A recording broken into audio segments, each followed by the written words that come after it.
Сега сме на плажът на хотела. Както вече разказахме, тук е едър пясък, така наречения. Ето така изглежда. Но пък не е нещо неприятно, не изисква аква обувки. Водата е кристално чиста, както на повечето места в Гърция. Залив, Каравостаси бич се казва това място. Днес е 1 май, след 10-15 дни и водата ще става за къпане. Ето така изглежда плажа.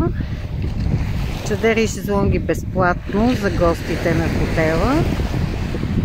Без значение на каква база е резервацията, и за тези, които са само на закуска, и на закуска и вечеря, и на all inclusive, и заведение, в което може да се обядва.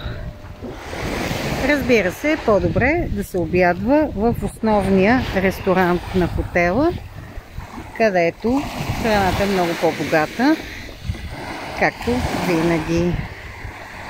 Така че да си седите на плажа цял ден и да се качите до хотела за обяд е абсолютно удобно, нормално и е по-добрият вариант, отколкото да обядвате тук на плажа.